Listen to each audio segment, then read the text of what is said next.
brother took me around.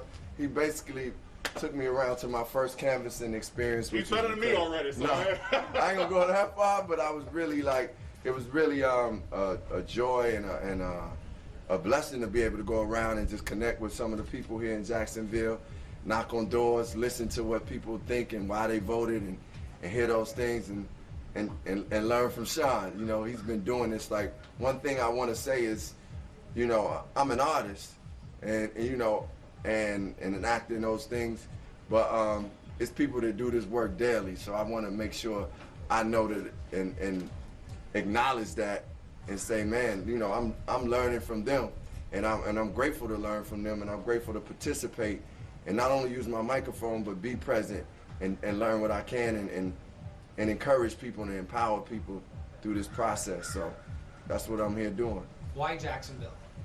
I mean, Jacksonville has a powerful community of people who need to be engaged, who need to be, who need to feel a part of what voting means. You all know how important Florida is as a whole, as being one of the most important states when it comes to this election and so many elections.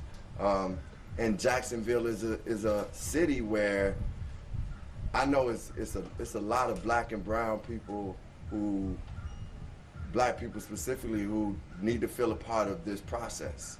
And you know, I speak to all people, but I go to my people and say, hey y'all, come on, man, we here. We got a lot of power and an ability to really change these things. So, you know, I'm here to support from whatever nationality, whatever age, but you know, I think it was important for us to be in Jacksonville because we know the people of Jacksonville got a lot to give and a lot to say, and how important your vote is. Don, what is your message to voters with what you're doing going across the country? My message is, when you care for yourselves and your family, and you care for your community, voting is one of the most significant and most important things you can do to express that care. Of course we have to do other things. Of course, aspects of life and really other aspects of life are factors in how we treat our communities. But voting is one of the broadest things that affects everybody.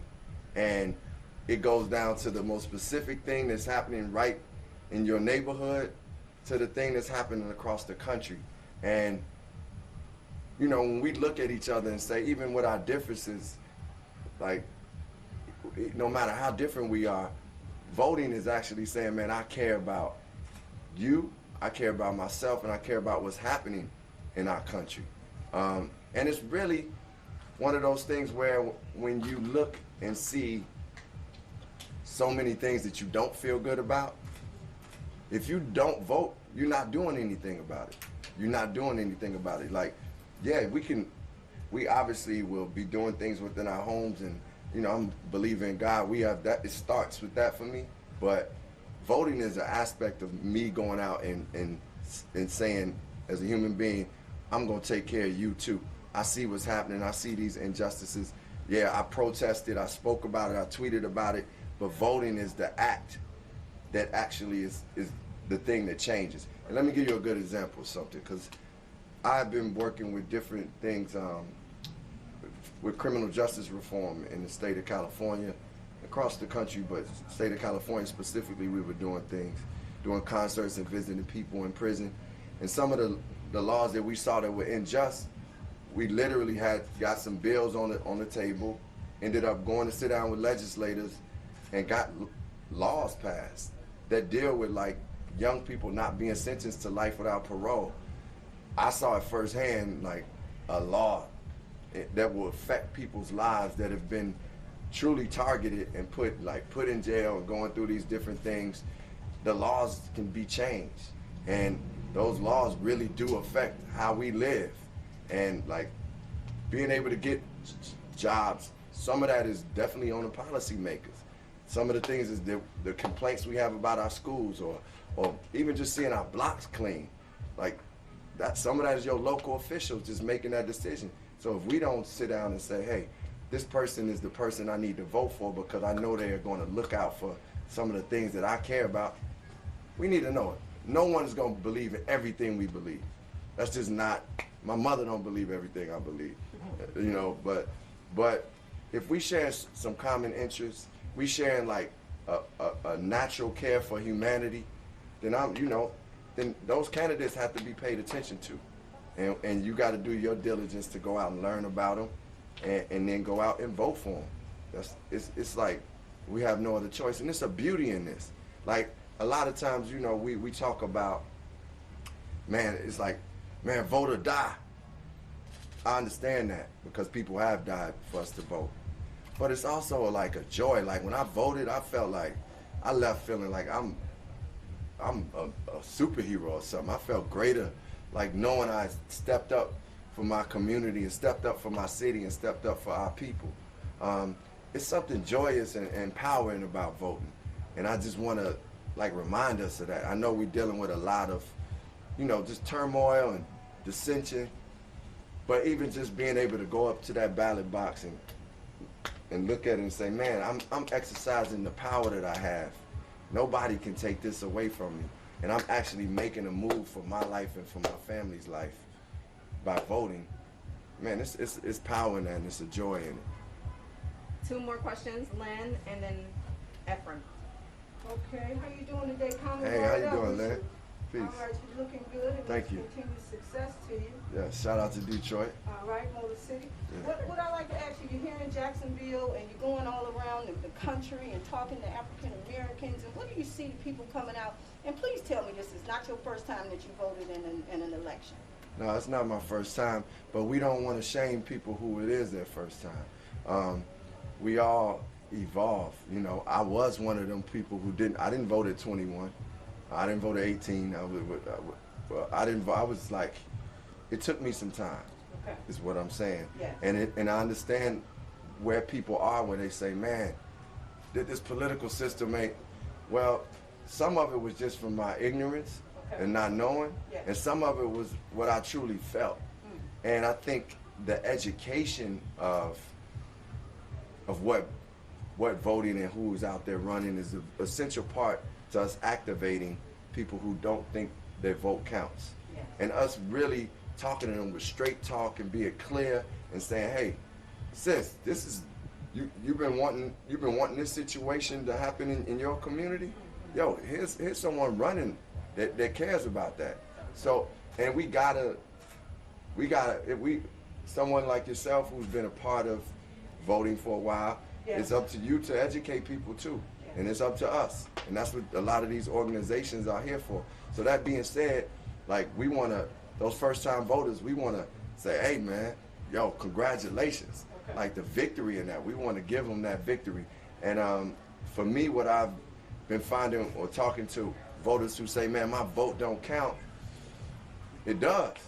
That's why I keep going back to the situation of Breonna Taylor. That's why the people who murdered Breonna Taylor, the police officers, that's why they are not put on trial, because of a vote. To be honest, that's just Yes. that attorney general would not be able to do what he's doing if we had the right attorney general in there. There would be an attorney general that really cared and thought about it, and the process of justice would happen. So that's a direct thing that we all could look at across this country. We all saying her name, but how many have said, okay, I'm gonna go out and actually vote to make sure, especially for people in those communities. Yes. We don't want something like that to happen in Jacksonville or in Detroit or in Chicago, and then we got to say, oh man, we didn't vote for the right state's attorney or district attorney or. Yes. So that's where I connect, and that's why I try to encourage our people to know about that, for the black people saying that, man, I don't know if our vote count. And also to remember, we dealing with years of racism and like years of like a systemic racism and a system that was not built to uplift us as people. So the breaking down is gonna take some time, but it's a process. And we've seen change. I mean, how many people have said, man, we never would have thought a black president would be, and I didn't think I would see it in my lifetime as a kid. Yes. But I can remember the first black mayor of Chicago and how that changed the demeanor That's right. of our city. Yes. And not only with some of the policies. So my point is, the change is, it happens, and it takes a process. And the great John Lewis said it may not be in a day, it may not be in a week, it may not even be in a year, it may not be just in a decade, but us taking those steps is creating a better future for us today and for everybody that comes after us. What legacy are we looking to leave? You know, like, we talk about legacies, and, you know, as artists and people, like, oh man, I scored this amount of points, or I got this many awards, but is that really like changing life for people? So But you've been seeing a lot of people coming out in all the cities that you've been going to. You've been seeing the crowds. I've been really thoroughly impressed and encouraged at the people. Like, when you speak about, I've seen a lot of people just lined up. We left Philadelphia. They, you know, the polling places that we've been to, stations, they said that from sun up to sundown, from when they open to when they close, there's people in line, and it's beautiful to see. I think, you know, it's up to media to make sure y'all promoting the truth and saying the things that's really happening, because, you know, even my mom's called me, like, saying something that I was like, Mom, make sure you check and make sure that that's truth, because that narrative starts to seep into it, and then you think, oh, we losing, or this is happening. No, we can't fall victim to none of that. Like, you still got a duty to do, no matter what is reported, no matter what people are saying. Like, in fact, you got a duty to go let your family members know they got to vote. Let your partners know they got to vote. Let your homies know, your cousins, your aunts, you know, they got to vote. Last question, Ephraim. Rod, he gonna give me his question. I'm Rod Taylor, First Coast News. Since you came in the game, man, with the light, there is a light. You always been motivating black excellence, man. Why do you keep doing it? Man, I love my people. I love black people. I love to uplift our people.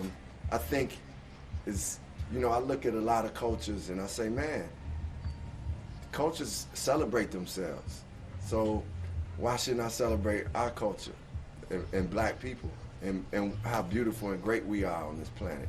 And do that with love, and do it in a way where it's not taken away from anybody else's culture. Like, I respect and honor from everything from, you know, brother, sister, white, you know, whatever your descendancy. But it's important for me because black people in this country and really across the planet have always been challenged and always been, like, targeted to feel like they less than. And for me, I've seen and experienced how beautiful black is, how powerful, how incredible, and how excellent we are, and how diverse we are within the black diaspora. So it's my duty to do it. And as the great Nina Simone said, it's the duty of the artist to reflect the times. So the times of black people being beautiful is timeless. So I reflect it. Thanks, guys. Thank you. Thank All right, you. appreciate it. Praise Yo. God.